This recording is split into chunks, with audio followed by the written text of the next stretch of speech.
There are people in that organization, in and around the league, who have questions about the direction of that franchise. Jamey Rootes clearly was one of them. He was a part of the search process that basically blacked him out and discounted and ignored the words of the search firm that the organization paid hundreds of thousands of dollars for, and in the end went with Nick Caserio. Ultimately, after 20 years with the organization in which he made all their big business decisions, he decided to resign from his post, which I think is a reflection of the way that some people in that organization and some people around the league view that spot right now.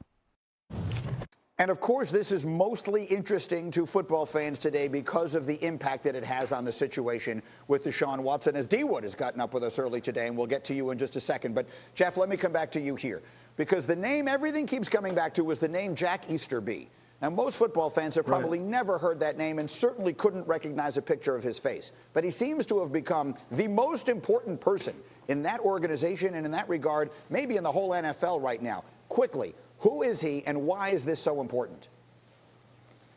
Well, his rise in the NFL, Greeny, is impressive. Whether you agree with the results of it is certainly a completely different conversation. But, this doesn't really happen. Consider the titles that he's held in his career. With the Kansas City Chiefs in 2011, he was the chaplain, the team chaplain. In New England from 2013 to 2018, he was the character coach. I mean, do these sound like titles of people who eventually become the face of an organization, which Easterby is quickly becoming in Houston? No, this doesn't happen. And what's most curious about it is all the people like Bill O'Brien, Brian Gaines, a former GM, now the president of the organization, they're all being cast aside. Easterby is holding the ranks. So while it's not a normal rise, it certainly, in many ways, is an impressive one. And it is that, but it's also an important one because it seems to be going so badly, I mean, at minimum, so sideways in Houston that it has Deshaun Watson, Damian Woody, the most important player that franchise has ever had, and I think that's a reasonable thing to say, a 25-year-old superstar quarterback who just signed a huge contract, whatever it is, 8 months ago. He is demanding to be let out of there. So, D. Wood, what do you make of the fact that now we have the team president resigning yesterday? Well, Greeny, I think it's just indicative of everything that's been going on with this organization for the past couple of years. You know, we've seen all the chatter, whether it's, whether you're talking about, J.J. Watt saying, how he apologized to Deshaun Watson for wasting this year and some of the key personnel that the Houston Texans have let go, from Andre Johnson, who's a guy that everyone knows is pretty quiet to come out and lambast the organization. That doesn't surprise me. But I will say with Deshaun Watson, as far as he's concerned, listen, kudos to him. Because if I'm 25 and I'm a superstar with that type of contract, I'm not trying to be saddled down with everything that's going on with that organization.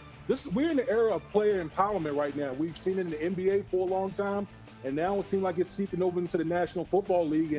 And these guys, they want to take control of their careers. So Deshaun Watson sees the writing on the wall, and he's saying, I'm not going to be a part of this where I'm wasting my prime years in an organization that's in free fall.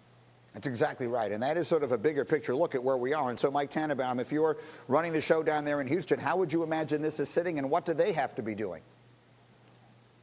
Yeah, it all starts with Cal McNair. Greeny, Deshaun Watson signed a contract 6 months ago. We're not talking about a year or 2 years ago, and remarkably, in 6 months, it went from a franchise record contract to now he won't even return the owner's calls. That is unacceptable, and it starts with the owner, and he has to ask himself in an honest, sober way, why am I going with Jack Easterby when I have Deshaun Watson, who's one of the 10 best players in our sport? He's young, he's high character, he's a great leader, he's under contract. That's what you want. There are people in this industry that spend decades trying to get Deshaun Watson. You do everything within reason and then some to make sure that he's happy and he's fulfilled. And D. Wood's right. This is about player empowerment, and it starts with ownership. And Cal McNair is the only guy that can fix it. He has to move on from Jack Easterby and make sure that Deshaun Watson is there leading his franchise.